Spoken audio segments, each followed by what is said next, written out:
Good afternoon, everybody, and welcome to the third part of our little series that emanates from our home concerts that we've been doing in our home for the past 17 years or so.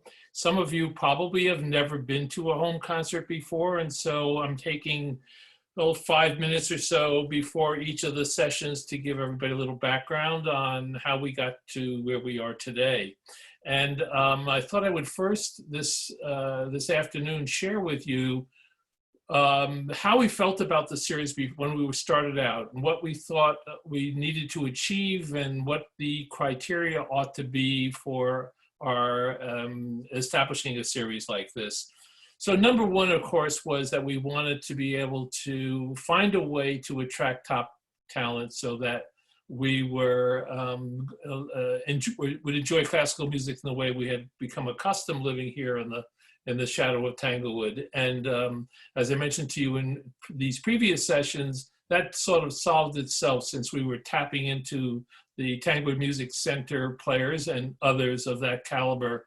And they're all such wonderful artists, young and old, that we really never had a problem in maintaining the quality of what we were going to host. The second was we absolutely insisted that we find a basis on which to compensate the players. We didn't want this to be a series where we would beg some young artist who might feel sorry for us and come and play. We wanted it to have a sound financial footing. Young artists, all artists, need to be paid and need to be compensated, and the basis needs to be fair. And it took us a little while, and we did discover a way to do that, and we're very pleased that over the years we have been able to be part of the solution for young players who are always looking for opportunities to play and to be paid.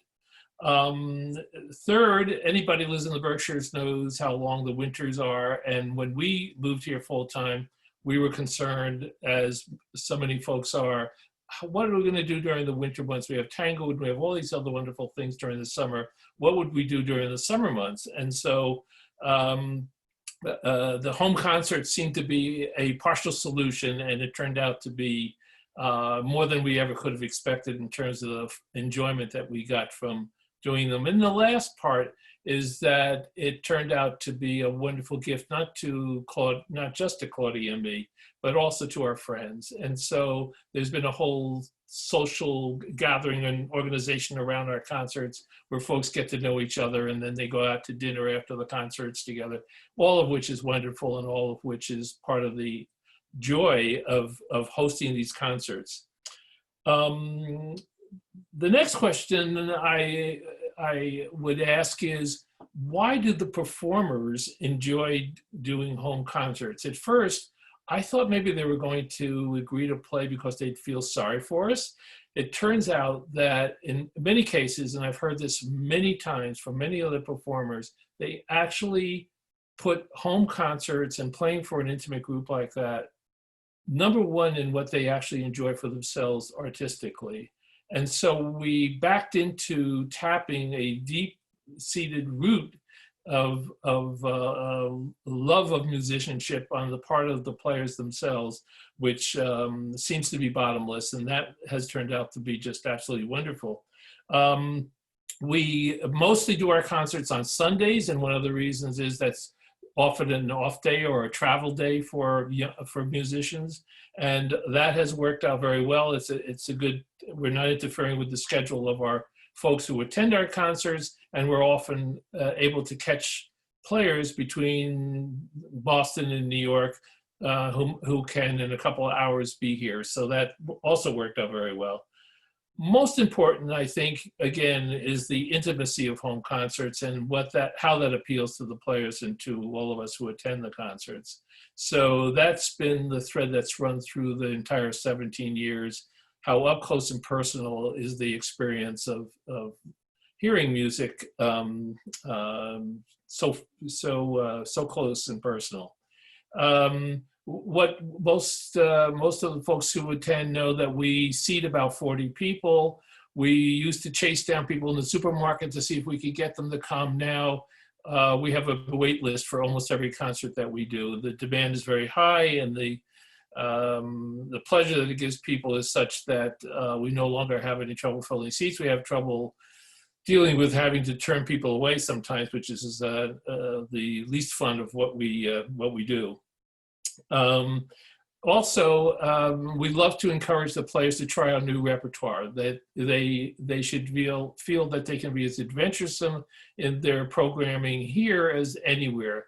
There aren't any critics in the audience. They can try out anything they like, and we have had some absolutely wonderful concerts. And I'm thinking particularly of a young vocalist who tried something out on us that she said she was not ready to do in a concert hall, but she always wanted to do. And it was one of the best concerts we ever had. And she was thrilled because she found out that she could actually perform this operatic role, and she hadn't really been sure.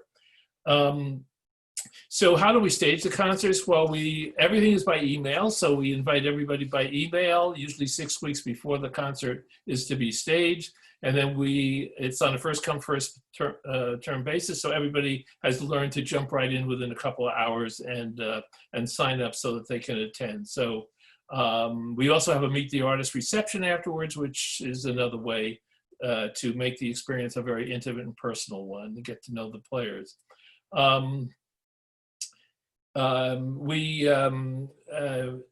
I thought I would also list quickly what it is that is needed to have home concerts, to have a concert in your home. So it doesn't have to be exactly on the model that we do, but you have to love the music. You have to be willing to have a group of people in your home, to open your home to other people. You have to love the players. You need a space that's big enough. And in most cases, you need a piano, although you could have a series where you worked around not having a piano, but it's kind of hard. About 80% of the concerts we have do require a piano. So that's, in a nutshell, the protocol for how we organize our concerts, and perhaps describes a little bit why they have been as successful as they have. And now for the best part. So now Peter Dugan, many of you know him and have seen his bio. So I just very quickly, he's a product of the Perlman Music Program down in Sarasota. He attended Juilliard, which is how we connected with him. I think I described how that occurred 2 weeks ago. And he's played all over the country in some of the finest halls. He and his wife Cara were the solo performers with the San Francisco Symphony under Michael Tilson Thomas. Peter has performed with the New World Symphony in Miami. And of course, he's the new host of From the Top, the NPR program that we all love so much. So without further ado, Peter, it's all yours. Take it away. I'm looking forward to this. Thank you so much, Carl. You're and thank you, everyone, for being here. You know, just a couple words about how much I miss being up there in the Berkshires and playing actually at your home, Carl. It's such a special experience. Kara, my wife, and I have been there several times. And as Carl was mentioning, just to perform in that intimate setting is so meaningful, because in the end, music is all about sharing, and it's a two-way street and a give and take between the performer and our audience. So it is a really special thing, and I'm happy that we're able to make it work to some extent here over the internet. And big thanks to Carl and Claudia and to OLLI for making this happen. As you can imagine, it's a tough time for artists, as it is for so many.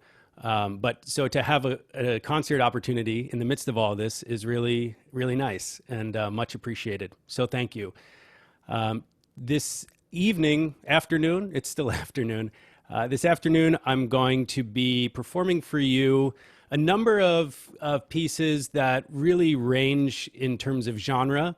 Carl thought it might be a nice idea for me to talk a little bit about my approach to music that sort of colors outside the lines with respect to genre. So I thought the best way to do that would be kind of autobiographical approach to telling you all about how I ended up the way I did, which is definitely, I think, unique. So I'll tell you a bit about that story, but I want to first start with some music and also remind all of you that there's a chat function here. So at the end of this about 40-minute performance, we'll have some Q&A, so which I think Carl is going to moderate, but he'll be drawing on questions that you all put in the chat feature. So go ahead and ask me anything. We'll be happy to get to it. But first, here's some music. You probably will recognize this one.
Thank you. Thank you.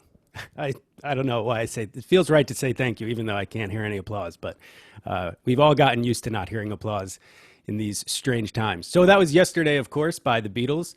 Probably not the way you're used to hearing it. And that's sort of what I love to do, is take things that might otherwise be familiar and then kind of try to reimagine them and rethink what's possible. And then in doing so, make them my own and kind of put my own unique spin on it.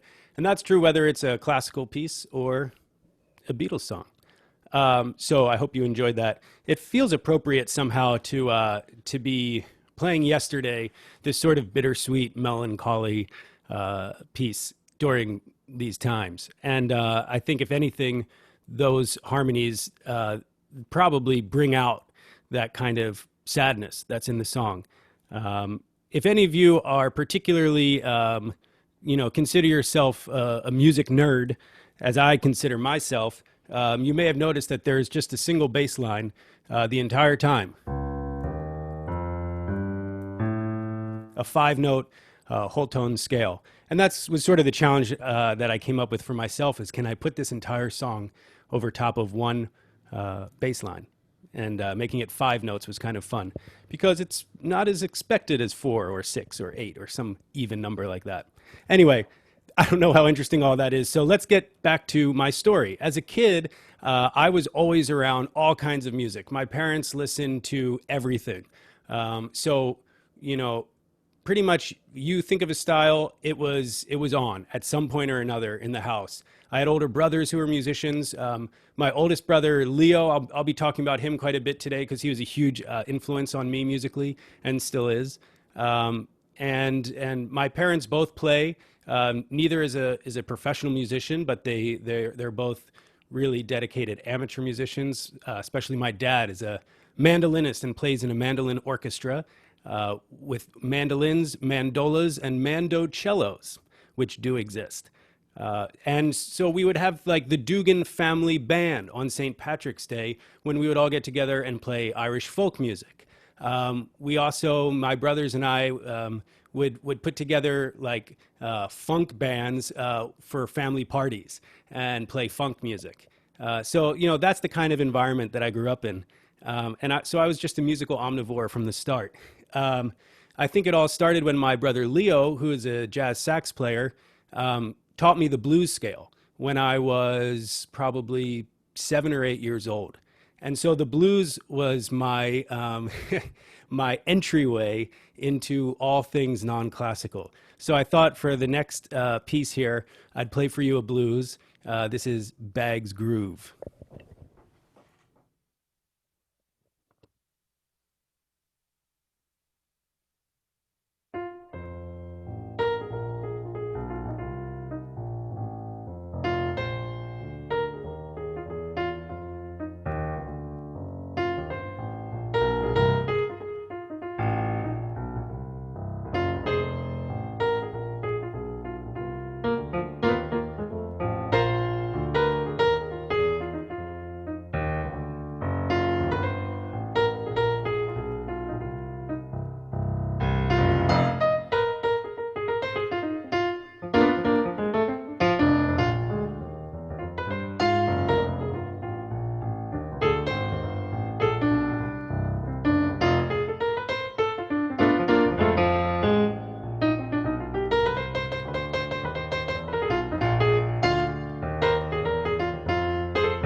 All right.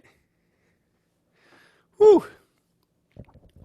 I would literally sit there and just play blues all day. And I still do that sometimes. I just sit down at a piano and I just go. And it just feels right. And, you know, some things come out the way I want it, and some things don't. But that's kind of the beauty of it, isn't it? Just to be able to sit down and just go and improvise and just kind of play from here. And that's what it's all about. I'm a little out of breath after that, so I apologize. And this mic is picking up everything. So, whew, catch my breath for a second. I want to share a little story with you from when I was probably in elementary school, and members of the Philadelphia Orchestra. I grew up in the Philadelphia area. I'm in New York now, by the way. I'm coming to you live from the Upper West Side. But grew up in the Philadelphia area, and members of the Philadelphia Orchestra came to our school, like a string quartet, I think. And, they played all kinds of things. I was totally into it. It's where I learned the term pizzicato. I still remember that. And, they played Mozart. They played a little bit of everything. And then at the end, they all took out sunglasses. And they put on their sunglasses, and they played some, jazzy arrangement of, I don't even remember what song it was. But I remember it just didn't sit right with me. It just felt not organic. And I just thought, I listen to jazz, I play blues, we listen to R&B at home, and this ain't it, with all due respect. It just didn't feel right. And from then on, I knew that, classical crossover music had to be handled carefully, because when it was, when you try too hard, and it doesn't come from an organic place, it can sort of go awry. And so for me, even from that young age, I knew that authenticity in music was everything. And it had to be authentic, and it had to be organic. So that was sort of my guiding principle, even into my high school years. And now, here I am, a teenager, and still learning jazz. My brother constantly I wasn't formally trained in jazz, but my brother was constantly giving me new assignments. Listen to so-and-so and learn how to play like him or her. And, reimagine the chord changes for this song, stuff like that. But also in my classical studies, I was starting to notice and be drawn towards pieces that contained in them something beyond the typical classical tradition. So I played these 3 pieces by Ginastera, 3 Argentinian dances. And, to me, here were pieces that were totally within the classical canon, and yet they really had this genuine element of folk music in them. And I love these pieces, and I still play them to this day. So I thought I'd play for you these 3 Argentinian dances. Pretty short. Each piece is maybe 2 minutes long. And I'll play all 3 for you. The first one is the Shepherd. The second one is the Beautiful Maiden. And the third one is the Cunning Cowboy, the Gaucho. So here we go.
This might sound like awkward silence to you right now, but to me, I'm imagining the sound of roaring applause, I hope.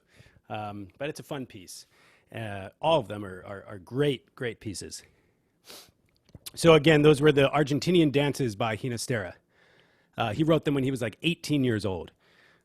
In high school, you know, I started gigging with my older brother. I mentioned my brother Leo is a sax player.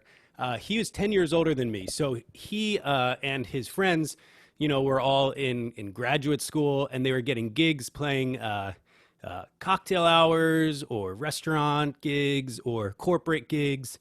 And they'd bring me along.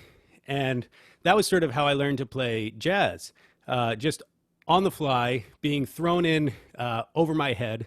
And gosh, those were such wonderful memories of feeling pretty cool. That me, like at 14 or 15, was hanging with my brother and his friends in their 20s. It was a cool feeling. And I also, at that time, started playing at a gospel church in North Philadelphia. Again, totally out of my element, but I went to high school near there. And so met the director of this choir, and really legit gospel choir. And so they had me on a Hammond organ, and I would just jam and sort of find my way around. And it's experiences like those when you're just thrown in to the deep end of the pool and you got to figure out how to swim. And I think that's where a lot of growth happens, artistically and otherwise. But I started noticing, you know, in my jazz experience with my brother, that playing a ballad, you know, a jazz ballad, could be an amazing way to express your feelings. And as a teenager, there's a lot of feelings going on, and it's hard to sort those out, you know, especially in words. And so sometimes I would just sit at the piano and I would play these tunes and improvise around them. And I found that it was an amazing way to express myself and to try to work through these complex years, teenage years. So this one that I'm going to play for you now, it's called "A Child Is Born," and this was kind of how I explored my feelings when I became an uncle. When my brother had kids, I was like 18 years old, and I remember sitting down and playing this song, and feeling like there's so much complexity here, and it's fitting because my brother-in-law, Kara's brother, just had a baby yesterday. So I feel like, you know, it's again a time to sit down and reflect, especially now. It's sort of an uncertain and scary time to bring a child into the world, and it's probably a little overwhelming and a little bit bittersweet. And that's sort of what you hear in this song. So I hope you enjoy "Child Is Born."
Love that song. Love playing it. Hope you enjoyed listening to it. Reminder that you can ask any questions you have of me in the chat. We're going to be doing Q&A a little bit later as we get closer to 2 o'clock. But now, what am I supposed to talk about now? Oh yeah, that was me in high school. That was me in my teenage years. When I got to college, I kept pushing the boundaries more, and I started to realize that it didn't always have to be strictly classical, strictly jazz. That was something I sort of had in my mind. In fact, I had applied only to colleges that would allow me to do a dual degree in classical and jazz performance, and I almost did one. I was about to go to Peabody and do a double major in classical and jazz, but then I couldn't turn down my dream school of Juilliard, even though at Juilliard I only got in as a classical major. To be fair, no jazz pianists were accepted that year, so let's go with that as the reason why. But no, it was clear to me that classical training was where my heart was, and that was going to be where I was rooted. But I kept exploring, kept experimenting, and started listening more to pop music too, which I hadn't really done all that much of before. And I discovered, you could take a song, a pop song, and do really wild and fun things with it. And this all started with the song by none other than Britney Spears. And I heard this song, and again, the music nerd in me started thinking, this is cool. It's in C sharp minor, and it's got this interesting progression with this 5 of 5 going to flat 2. Point is, it excited me, and I thought I might be able to build something out around this. And the result is something that starts off sort of in this modern jazz vibe and then goes into a classical showpiece. Anyway, I've since performed this Britney Spears arrangement on concert stages, and it looks a little funny seeing, Bach, Beethoven, Spears. But the point is that, music and this kind of cross and beyond genre way of thinking was becoming like a playground for me. So here's a little bit of Britney Spears.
All right. Well, there you go. Britney Spears, Theme and Variations. I think it's worth mentioning that this is not actually something new. Franz Liszt was doing this with pop songs of his day. It's just that the pop songs then were arias by Mozart. A little bit different, but the same idea. Taking something that everyone would know and then reimagining it as a showpiece in his own musical vernacular, which of course was different. It was Lisztian sound, and this is whatever my sound is. I don't know, but it's a lot of fun. And right around the time that I was working on this arrangement, I was also working on Beethoven's Diabelli variations. How's that for contrast? But yeah, I was studying in Aspen with John O'Connor, the great Irish pianist, Beethoven specialist, and working furiously on Beethoven. And I remember there was a party at John O'Connor's house, and I am of Irish descent and Italian descent too, but for the purpose of the story, John O'Connor and I were having a pint and a couple of pints, and I sat at the piano towards the end of the night, and I played for him a slow Irish air that I had heard, a song that I had heard, because as I mentioned, we listened to Irish folk music growing up and played it. So this is a tune that I had heard, only ever heard sung by this old Irish guy on this one record. And I had transcribed it for the piano. And after I played it, John O'Connor was like, "Why don't you play your Beethoven with that sound?" That's a terrible accent, and I apologize. Anyway, basically, why don't you play Beethoven melodies with that same sound? He said, "I've been trying to get you to have this like more full melodic tone, and this sound that you played with this air. I hadn't heard from you until tonight." And something went off in my head about like, wow, if I can just be free and really imagine the sound of a human voice, that's going to improve my classical playing, and it's something that I got listening to Irish music. So go figure. But here it is. It's called The Dark Slender Boy.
There you have it.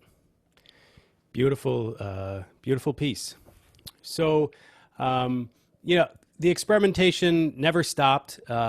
My brother and I were constantly trading ideas back and forth about how we can come up with musical ideas that aren't, rooted strictly in one genre or another. We would do things like my brother arranged this tune from a Mozart symphony. See if this sounds like Mozart to you.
Et cetera, et cetera. And we would, then take turns improvising over that. Beautiful. Just ways to take any kind of organic material and then start to just explore it and again, as long as it's coming from a place of authenticity and somewhere organic, it often yields really really beautiful results. We did this with Rachmaninoff C sharp minor prelude.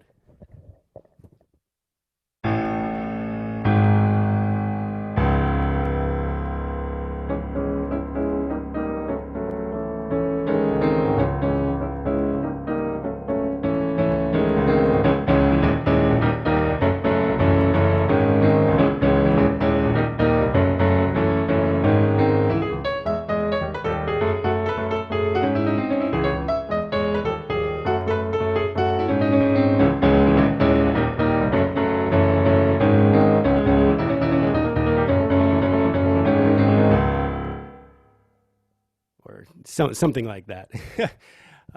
So yeah, just so much fun, and collaborating with my brother has been a huge part of it. But there are others too who I've worked with and who have been really important.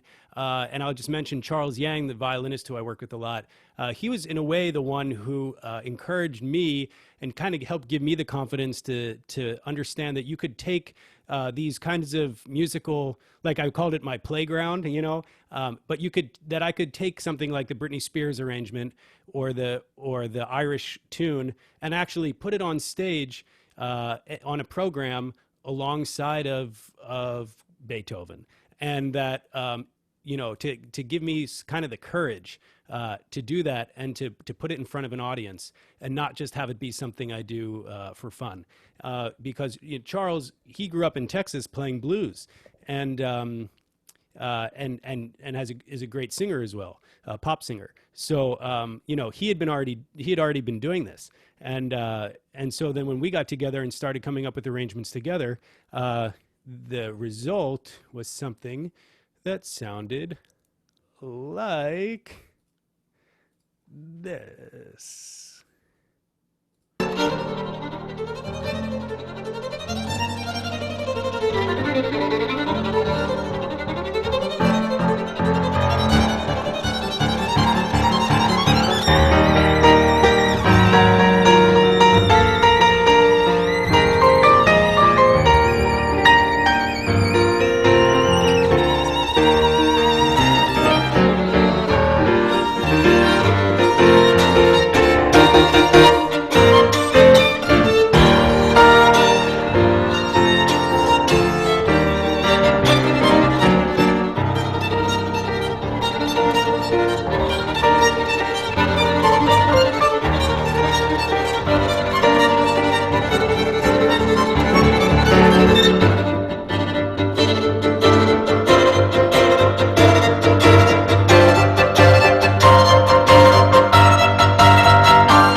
yeah, we were kind of kindred spirits musically from the start.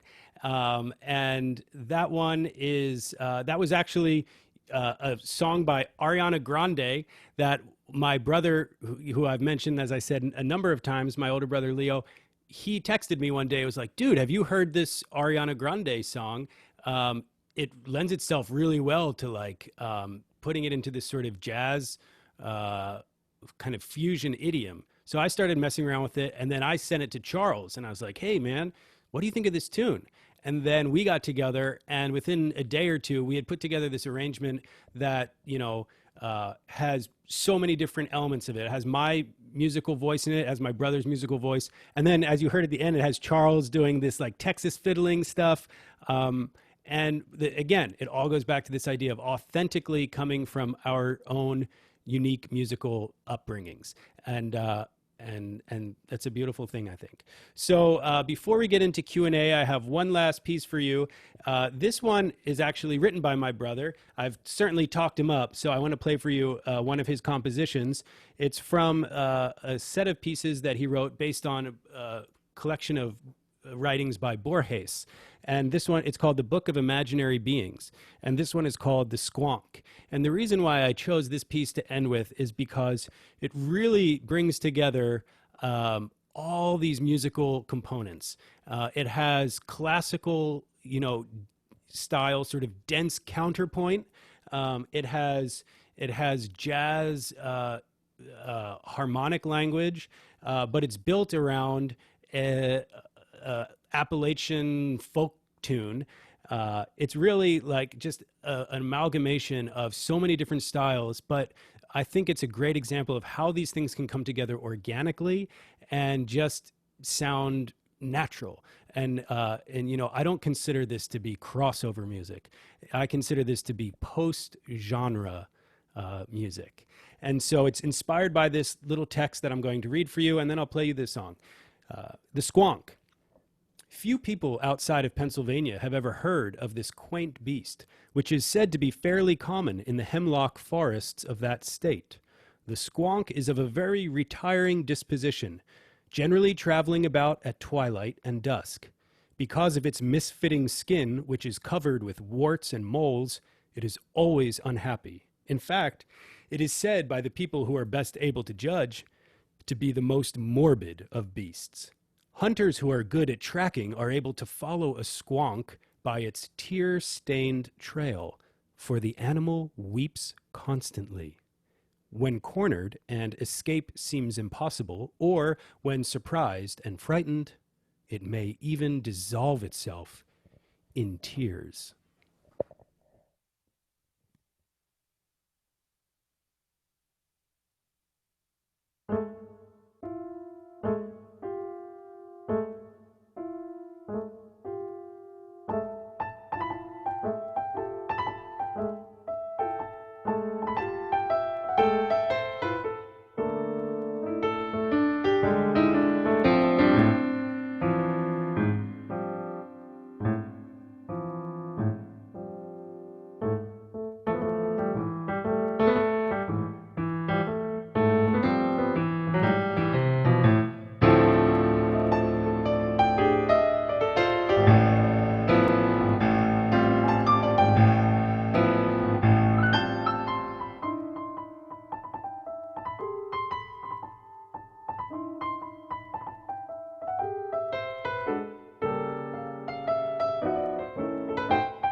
Thank you. Thank you. The Squonk by Leonardo Dugan. Carl, Well, yeah, all set for Q&A. let's do it. Peter, that was fabulous. Thank you. I think of myself as primarily loving classical music, but you've called all that into question. You are you are the Renaissance man of piano playing. I just adore listening to your playing and what you do with music and how deeply you love it all. Thank And you. I just invented another oxymoron, which is muted thunderous applause. The chat room has been lighting up with thunderous applause, all muted. Oh, well, thanks everyone. Thank you. Oh, yeah. Oh, just fabulous. So we have some questions for you. Okay. Let's see. There's one from Dan Wilcox, who you might know. I'm not sure. Yeah, I know Dan Wilcox. Yeah, okay. I thought that might be the case. But I'll take Here a we go. question. I'll take a question from him if it's a good question. It's a good question. All right. He says, Peter, would you comment on the dynamics of accompanying soloists, the things that some do that annoy you, and the things that you like about accompanying other soloists?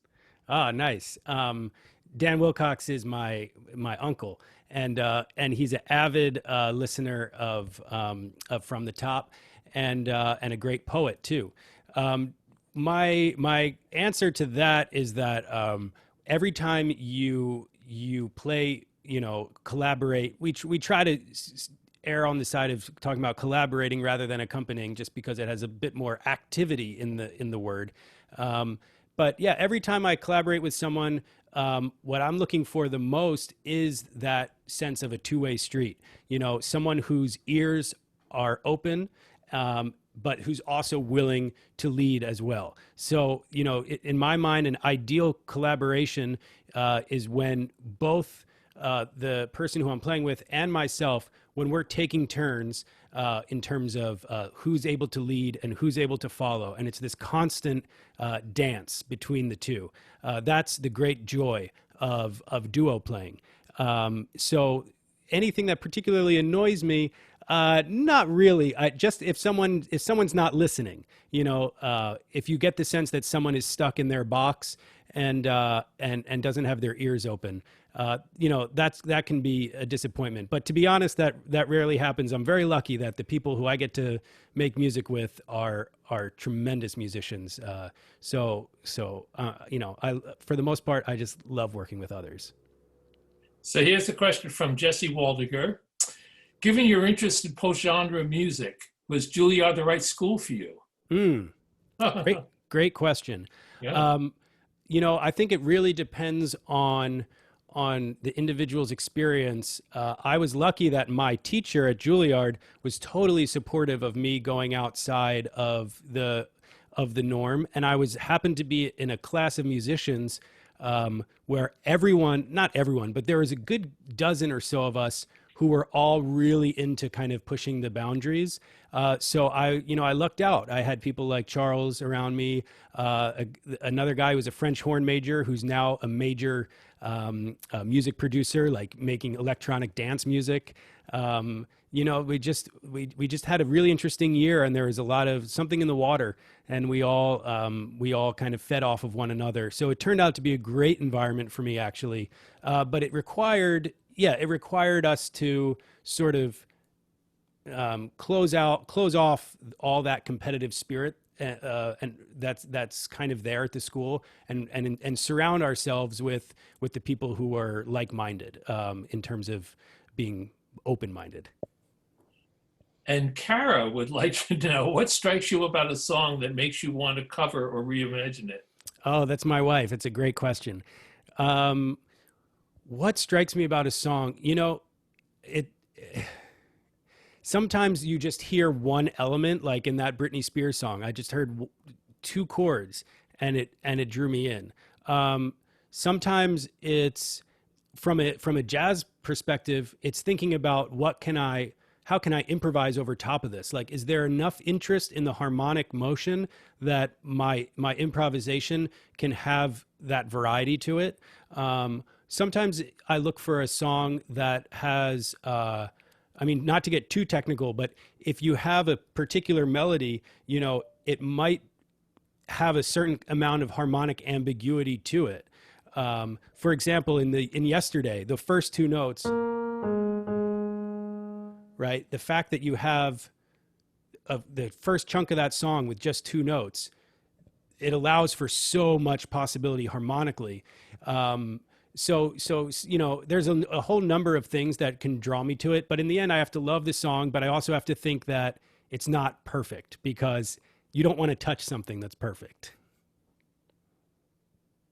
And here's another one, Peter. This one is from Susan Batchelor, who's in Sarasota. And I had the honor of meeting her when you did your concert on Longbow Key this winter in Sarasota. And she's a piano student of yours, if I'm correct. That's right. Yeah, and she's asking, are there any obscure composers across genres that you enjoy playing? You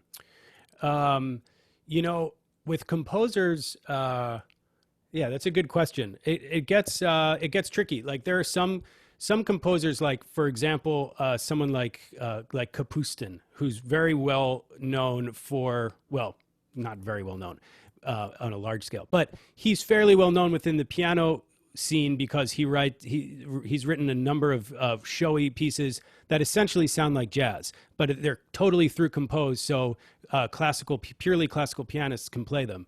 I've always actually shied away from doing music like that because it's just if I want to play jazz, I'd rather improvise it. So because I'm lucky enough to know how to do that.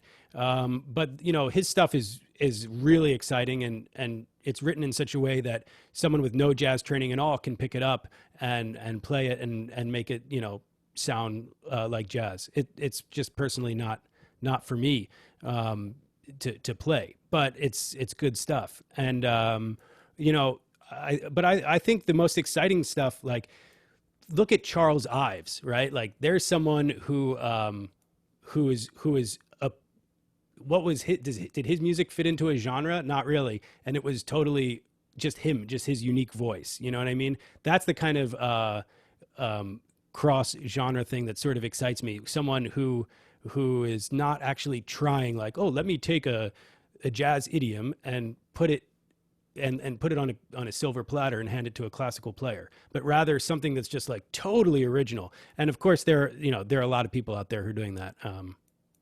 Yeah. There are several questions, Peter, that are run around the question of what your plans are for From the Top. Yeah. And also what questions that go to how you intend to take advantage of the situation we're in now to learn new things, or perhaps, or you already feel like it's pushing you in different directions that are unexpected. Sure. Yeah, good questions. With regards to From the Top, I'm excited to say that we're doing a full season of radio next season.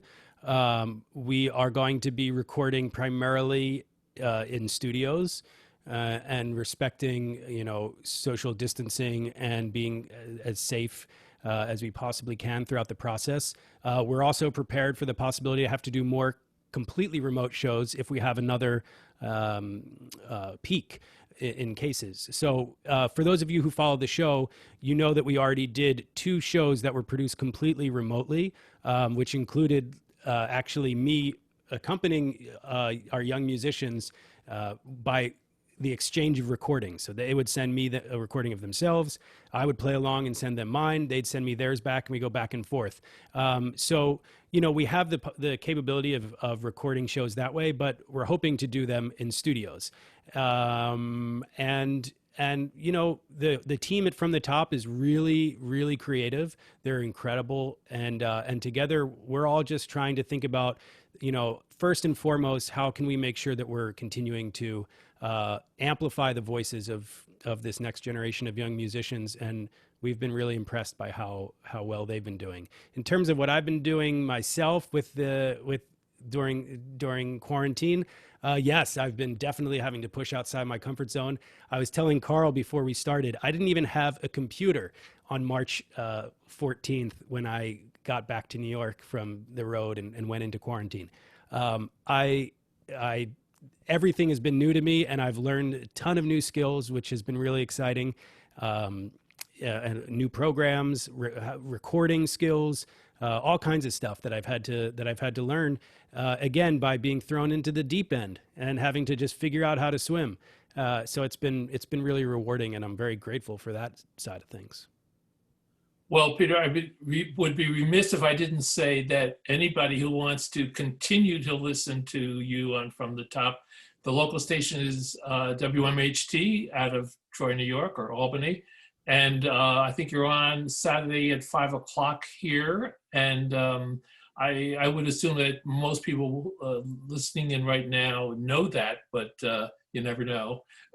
So yeah, please follow. And also we have, if you go to fromthetop.org, you can subscribe to our Daily Joy email list. So you'll get videos sent to you almost every day with some beautiful clips of young musicians, just short videos, 1 minute or so videos of young musicians making great music. Yeah.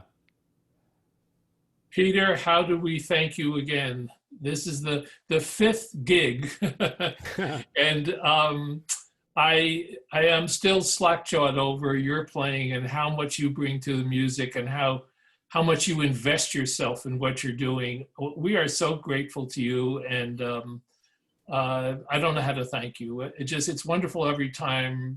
You're always welcome in our little venue here. when you're traveling again with John Brancy between New York and Boston, we'll try to catch you like we did last time. Oh, we'll find more opportunities. I'm definitely going to be heading up to Boston at least a couple times this season to record some shows.